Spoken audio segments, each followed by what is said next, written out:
Hey guys, I want to talk about the book by Osho called Intuition Knowing Beyond Logic. I actually just made this video, but I'm going to redo it because I feel like I missed some important parts. So it's interesting that the only time I ever really hear about intuition is sometimes when people use the phrase a woman's intuition. Um, and it's funny how like the term is like almost you almost never hear it. You do hear it in reference to like personality types. Like I'm an INFP, so the let me see. I forget if the I or the N stands for introvert. I know I'm intuitive and introverted, so I don't know if it's the first letter or whatever. But anyway, most of the time you only hear the word intuition used referring to personality types. Um, so basically, the premise of the book is that there are these three, you can say, aspects of human intelligence or human awareness, and they are the instinct, which is the body, the intellect, which is the mind, and the intuition, which is, you could call it the spirit or the soul. Um, and I'll give a brief description of each one. So the awareness or the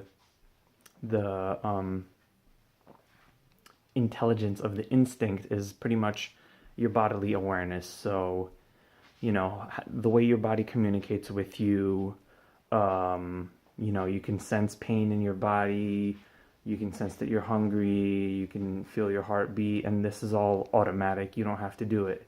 It's almost like it's another being that you're a part of.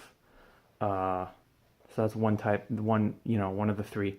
Then you got intellect, which is pretty obvious. The analytical part of you, the thinking mind, um, you know, uh, very methodological, so on and so forth. And you have the intuition, which is very not methodological, kind of random, going off of the sense of things and feeling. It's pretty much, it's kind of hard to understand and hard to describe, but it's pretty much a strong sense of the truth, a strong sense of knowing something. So I gave this an example in the video I recorded. If someone's mean to you, right? How do you tell that they're mean? Uh, you could break down like, oh, they had their the volume of their voice and the expression on their face and maybe how you felt, but that's more intuitive or bodily response. But the bottom line is you have this sense that they were mean. It's like you have this intuitive sense of what meanness is, and describing it intellectually is sort of strange or silly. Um,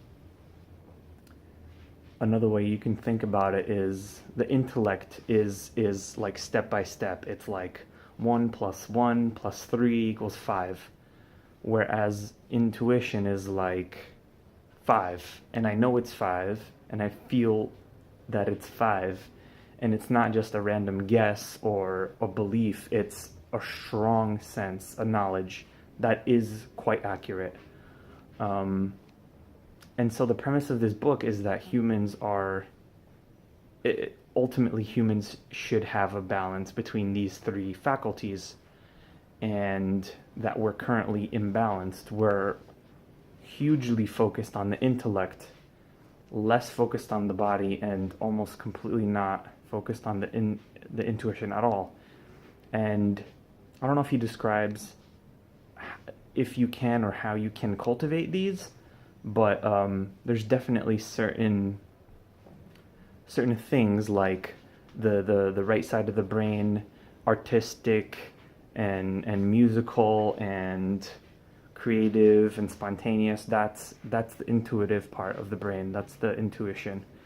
Whereas the left brain, I believe it's the left brain, I confuse these, is mathematical and analytical, and doing those kinds of things which you see in the world Everybody's analytical, everybody's mathematical, everybody's scientific, and everybody talks down on, well, not everybody, but that's a generalization, but uh, many people think it's wrong to be silly or wrong to be spontaneous or like you should know better, you should think before you act.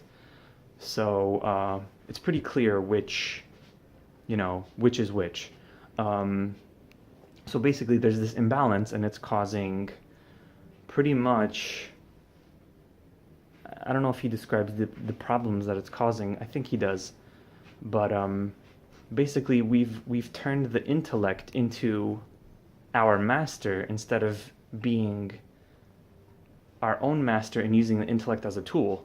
So basically, the intellect has become almost like a negative entity, maybe like not a parasite, but sort of parasitic in the way that we're so controlled by the intellect. I mean, you can see, war, destruction, economic, I mean, environmental, pollution, so on and so forth.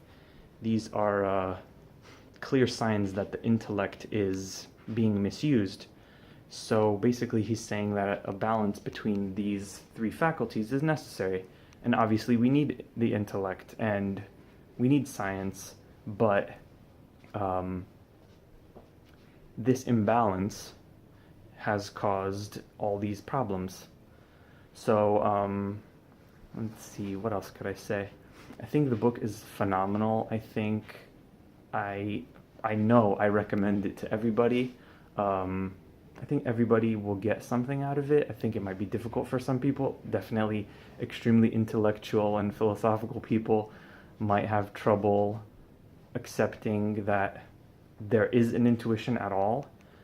And I think that is a clear indicator that their intuition has been suppressed or has not been cultivated, and the intellect has been, given priority or overemphasized in them. I feel like when I was younger, I was maybe like a bit emotionally maybe repressed, and as I've gotten older, I've gotten more understanding of my emotions, so on and so forth, and I've become even more intuitive and more aware of my intuition. Back in the day, I would obsess and think and overanalyze things, and I still do that.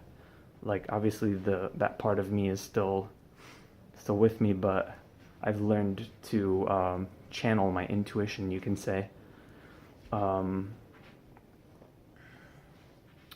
So I think that's it. I'm not going to make it a super long video, just a slight overview. I think it's a great book. I think it relates to what Jiddu Krishnamurti talks about. I think the intuition relates to what he says about being creative and not just living through the experiences of other people, and we, how we, don't create our own lives. We just rely on other people's lives, and the intuition is everything as far as being creative. It's completely creative. So that's my review. Check out the book. Thank you. Thanks for watching.